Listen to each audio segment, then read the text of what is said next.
وَمَا خَلَقْتُ الْجِنَّ وَالْإِنسَ إِلَّا لِيَعْبُدُونَ، ہم نے جنوں اور انسانوں کو صرف اس لیے پیدا کیا تاکہ وہ میری ہی عبادت کریں، میری ہی پرستش کریں، میری ہی پوجا کریں۔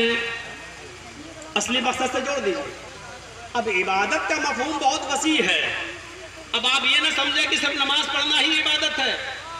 اب ہم جب دیکھیں گے کہ میرے پڑوس میں آدمی بھوکا ہے، وہ سویا نہیں ہے، بھوک کی وجہ سے بلبلا رہا ہے، تو اب آپ تہجد کی نماز نہیں پڑھیں گے، کیونکہ امام کائنات نے فرمایا، اللہ کے رسول نے فرمایا کہ اللہ کی قسم وہ مومن نہیں، اللہ کی قسم وہ مومن نہیں، اللہ کی قسم وہ مومن نہیں جو خود تو پیٹ بھر کے کھانا کھا لے اور اس کا پڑوسی بھوکا سو جائے۔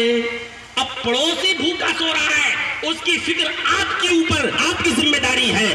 اگر وہ بھوکا سو گیا اور آپ تہجد میں پڑے رہے، سجدوں پہ سجدے ٹھوکتے رہے، تو آپ کی عبادت بیکار ہے، کیونکہ اب عبادت اس کی ضرورت نہیں تھی، اس بھوکے پڑوسی کا پیٹ بھرنے کی ضرورت عبادت تھی۔ آپ نے اس عبادت سے منہ موڑا، یہ عبادت کر رہے وہ عبادت۔ اس وقت آپ کو عبادت یہ کرنی تھی کہ اس پڑوسی کا پیٹ پالنا تھا، اپنے گھر میں کھانے میں شوربہ بڑھا کر اس کو پہنچانا تھا، اس کے بچوں کو کھلانا اور پلانا تھا۔ ہم اس عبادت سے نہیں جڑے ہیں میرے بھائیوں۔ جب ہم اس عبادت سے نہیں جڑیں گے تو دنیا میں بدامنی ہوگی۔ آج وہ بھوکا سو گیا، کل آپ کے اوپر بھی ایسے حالات آ سکتے ہیں، کل آپ کے بیوی بچے بھی بھوکے سو سکتے ہیں۔ اب اسلام کہتا ہے کہ عبادت یہ ہے کہ تمہارا پڑوسی بھوکا نہ سوئے۔ عبادت یہی نہیں ہے۔ یہاں تو صورتحال ہی دوسری ہے۔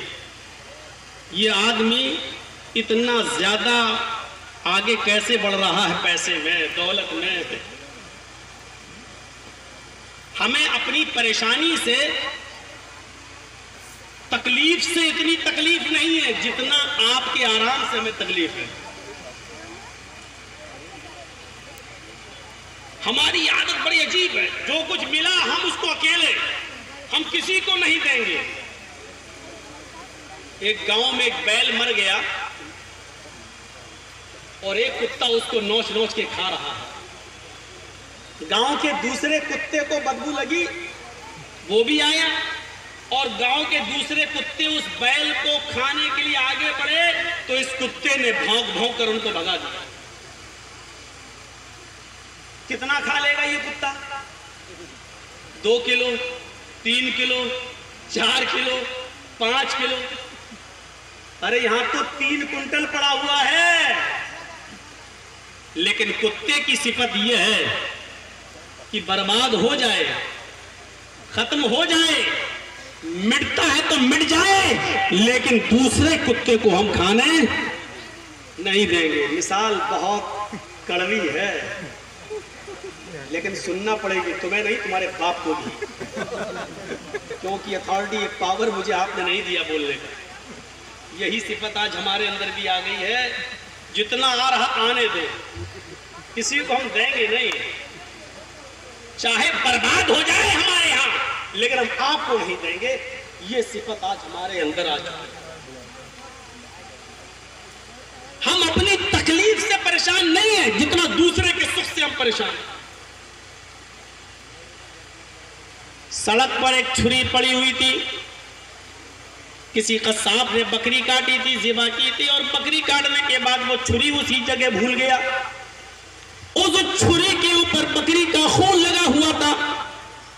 ایک کتے کی نظر اس چھری پر پڑی، اس نے چھری کے اوپر خون لگا ہوا دیکھا، وہ آیا اور اس نے اپنی زبان سے اس چھری کو چاٹا، ایسے کر کے جو چاٹا تو بکری کا لگا ہوا خون تو وہ کتا چاٹ گیا، لیکن چاٹتے وقت اس کتے کی زبان کٹ گئی، اور اس کتے کی زبان جو کٹی تو اس کا خون اس چھری پر لگ گیا۔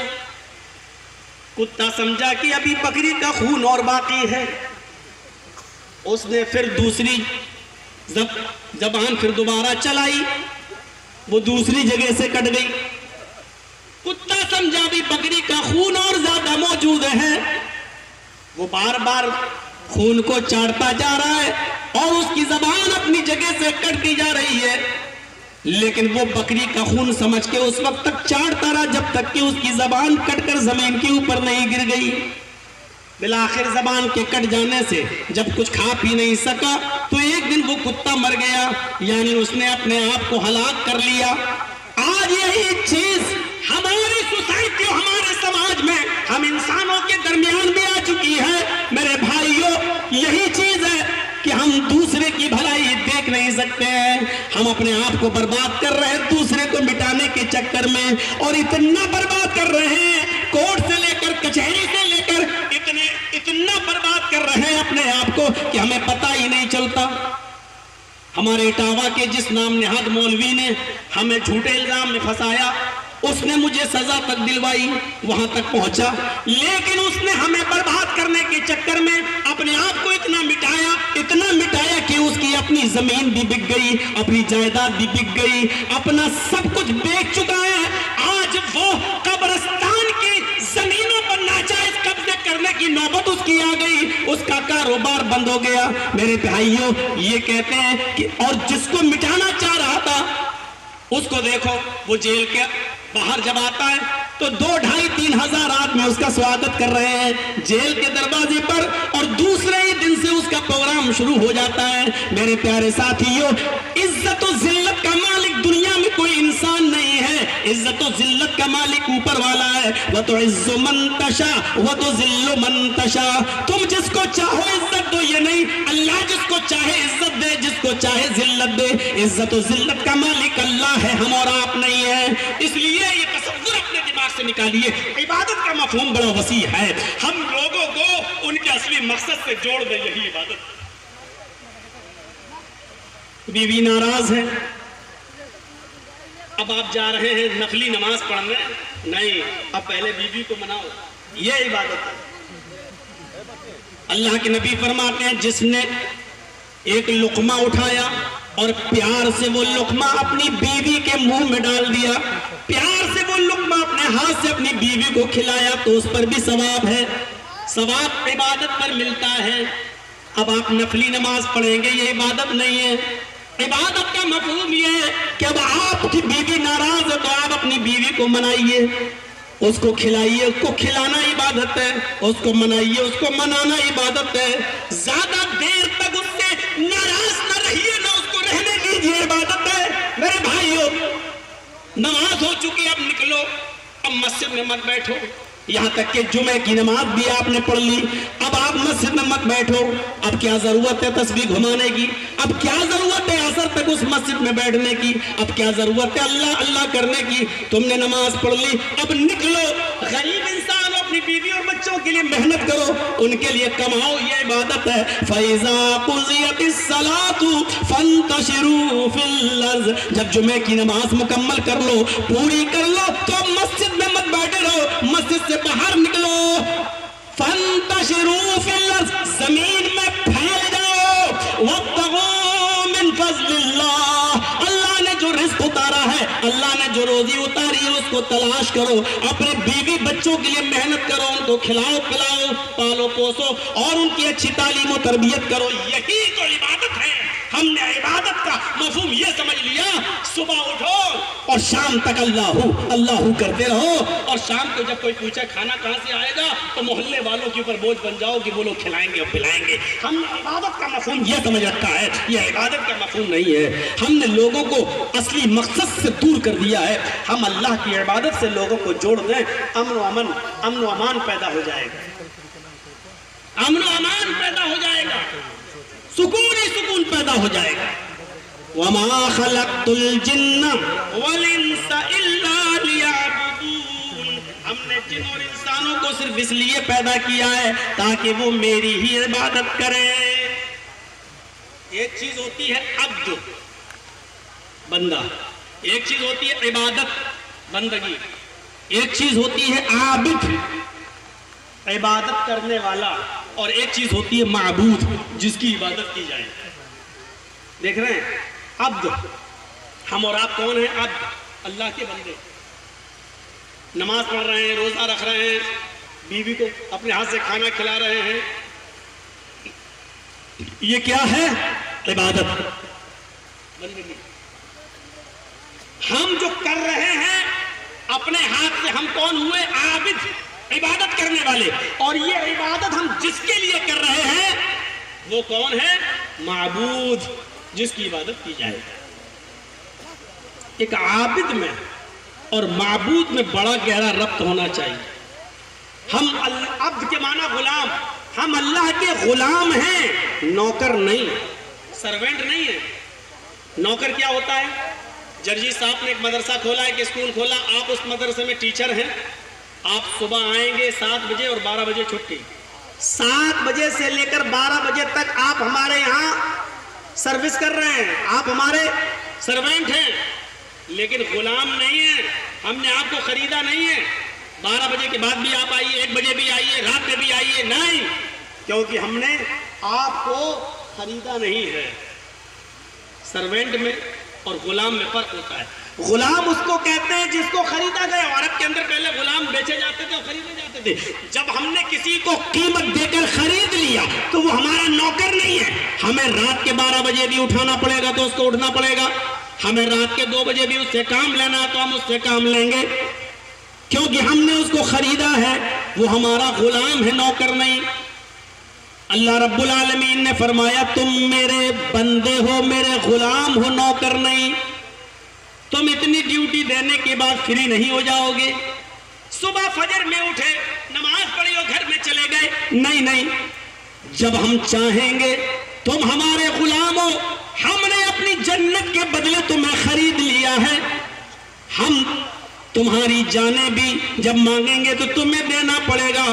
تمہارا مال جب ہم مانگیں گے تب تمہیں ہمیں دینا پڑے گا. ہم نے تمہیں جنت کے بدلے میں خرید لیا.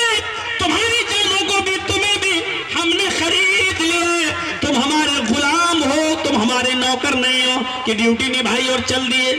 نہیں، جب بھی ضرورت ہوگی، جب بھی اسلام کو ضرورت ہوگی، شریعت کو ضرورت ہوگی، تمہیں اپنی جان اور اپنا مال لے کر حاضر ہونا پڑے گا. تم ہمارے نوکر نہیں ہو، ہمارے غلام ہو. بہت سی باتیں ایسی ہوتی ہیں جو سمجھ میں نہیں آتی ہیں، لیکن ہمیں ماننا پڑے گا. اس کی وجہ کیا ہے؟ کیونکہ یہ اللہ ہی جانتا. محمود بادشاہ تھا اور اس کا غلام تھا ایاز. سنا ہے نا؟ محمود و ایاز ایک ہی صف میں کھڑے ہو گئے. محمود و ایاز، نہ کوئی بندہ رہا نہ کوئی بندہ نواز. محمود و ایاز کا ایک قصہ بڑا زبردست ہے. اس کے اور بھی غلام تھے محمود کے.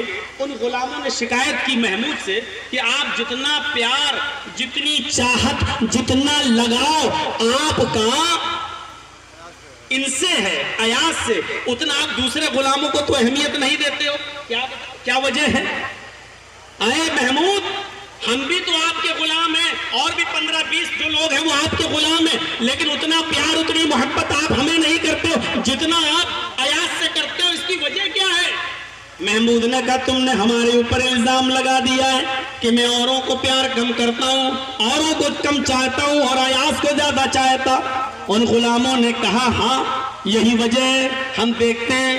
اس نے کہا جاننا چاہتے ہو کہ میں ایاز کو کیوں زیادہ چاہتا ہوں اور تم لوگوں کو اتنا زیادہ کیوں نہیں چاہتا؟ کہاں بتاؤ. اس نے سارے غلاموں کو بلایا، لائن سے بٹھا دیا.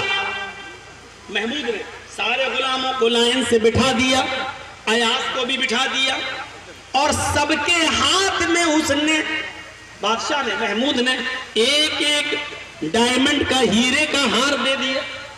ہیرا، ایک ایک ہیرا دے دیا سب کو، لو پکڑو.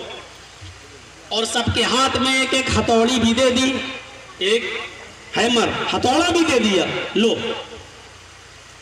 جب اس نے ایک ایک ڈائمنڈ سب غلاموں کو دیا تو ایاز کو بھی دیا. پھر اس نے ایک ایک ہتھوڑا سارے غلاموں کو دیا، ایاز کو بھی دیا. اس کے بعد اس نے کہا سب لوگوں کو ہتھوڑا مل گیا، ہاں. ڈائمنڈ مل گیا، ہاں. اب کہا کہ میرا حکم ہے کہ توڑ دو یہ ہتھوڑا، ڈائمنڈ پہ مارو، اس ڈائمنڈ کو توڑ دو، اس ہیرے کو توڑ دو. سب لوگوں نے کہا اتنا قیمتی ڈائمنڈ اس کو توڑ دو. پھر تو سوچا، ایک دوسرے نے ایک دوسرے کا منہ دیکھا، لیکن اٹھایا ہتھوڑا اور سب نے مار دیا. ڈائمنڈ ٹوٹ گیا، چکنا چور ہو گئے، سب نے ہتھوڑا مارا، ایاز نے بھی مارا۔ اب محمود نے ایک ایک غلام کو بلایا، ادھر آؤ، تم نے ڈائمنڈ کیوں توڑا؟ غور کرو۔ محمود نے کہا ہے یہ ڈائمنڈ کیوں توڑ دیا؟ وہ کہتا غلام ارے صاحب آپ ہی نے تو حکم دیا تھا، ہم نے توڑ دیا۔ دوسرے کو بلایا، ادھر آؤ، تم نے ڈائمنڈ کیوں توڑا؟ ارے بادشاہ سلامت میرے کانوں نے آپ کا حکم سنا، میں نے توڑ دیا۔ تیسرے سے پوچھا تم نے کیوں توڑا؟ اس نے کہا صاحب ڈائمنڈ کی قیمت آپ کے حکم سے بڑی نہیں تھی، آپ کے حکم کے آگے ڈائمنڈ کیا بیچتا ہے؟ آپ نے حکم دیا اور ہم نے آپ کے حکم کو مان لیا اور توڑ دیا۔ سب لوگوں نے یہی جواب دیا۔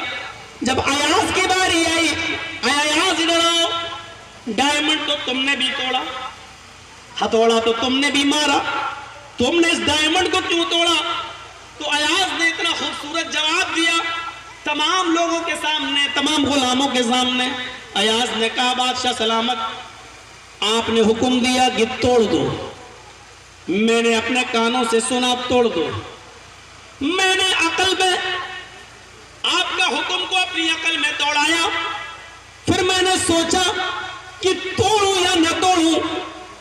اے بادشاہ سلامت یہ میری عقل کا ناقص قصور ہے، یہ میری ناقص عقل کا قصور ہے، یہ میری ناقص عقل کا قصور ہے کہ میں آپ کے حکم کو سمجھ نہیں سکا، میں آپ کی بات کو سمجھ نہیں سکا، یہ میرے دماغ کا قصور ہے، اور میں نے اپنے دماغ میں جو بہتر سمجھا میں نے اس ہتھوڑے کو مار دیا اور توڑ دیا۔ مجھے معاف کر دیجئے کہ میں آپ کی بات کو سمجھ نہیں سکا، آپ کے حکم کا معنی اور مطلب سمجھ نہیں سکا، یہ میری عقل کا قصور ہے کہ میں نے آپ کے حکم کو صحیح سے سمجھا نہیں اور میں نے توڑ دیا۔ محمود ہنسنے لگا اور کہنے لگا اے میرے غلاموں دیکھو میں نے ہی ڈائمنڈ توڑنے کا حکم دیا، تمہیں بھی دیا، ان کو بھی دیا، سب کو دیا، اور تم سب نے ڈائمنڈ توڑا، لیکن جب پوچھا کہ ڈائمنڈ تم نے کیوں توڑا تو تم نے سب نے مل کر میرا نام لگا دیا، آپ کا حکم تھا توڑ دیا، آپ کا حکم تھا توڑ دیا، آپ نے حکم دیا توڑ دیا۔ یہی جواب جب میں نے ایاز سے معلوم کیا تو ایاز نے سارا قصور اپنی عقل کو دے دیا اور کیا کہا یہ میری عقل کا قصور ہے کہ میں آپ کی بات کو سمجھ نہیں پایا، یعنی اس نے میرے اوپر کوئی الزام عائد نہیں ہونے دیا، اس نے میرے اوپر کوئی الزام نہیں لگنے دیا۔ اب بتاؤ میں ایاز کو کیوں پیار نہ کروں، ایاز سے میں محبت کیوں نہ کروں؟ ایک اللہ کے سچے بندے کا کام یہی ہوتا ہے کہ اگر وہ غلط راستے پہ چلا جائے، اگر وہ شراب پینے لگے، جوا کھیلنے لگے، زنا کرنے لگے، میرے بھائیوں جبکہ حدیث یہی ہے کہ من یہدہ اللہ فلا مضل لہ ومن یضلل فلا ہادی لہ، اللہ جس کو ہدایت دے دے اس کو کوئی گمراہ نہیں کر سکتا، اور جس کو گمراہ کر دے اس کو کوئی ہدایت نہیں دے سکتا۔ ہدایت دینے والا بھی اللہ، گمراہ کرنے والا بھی اللہ، لیکن ایک بندے کا صحیح معنی اور مفہوم یہ ہے کہ وہ اپنے رب کے اوپر الزام نہ آنے دے۔ اگر شراب پینے لگا ہے، جوا کھیلنے لگا ہے، زناکاری کی طرف بڑھ گیا ہے، اور اس سے پوچھا جائے کہ تم ایسا کیوں کر رہے ہو تو وہ یہ نہ کہے کہ میرے رب نے ہی مجھے ہدایت نہیں دی ہے، میرے رب نے مجھے گمراہ کر دیا، بلکہ ان ساری چیزوں کا الزام وہ شیطان پر لگا دے اور یہ کہے کہ میں کیا کروں، کوشش تو کرتا ہوں لیکن شیطان بہکا دیتا ہے، شیطان میری عقل پر حاوی ہے، میرے دل پر حاوی ہے، شیطان ان چیزوں کو چھوڑنا ہی نہیں دیتا ہے۔ ان گندے کاموں کی نسبت وہ میری طرف نہ کرے۔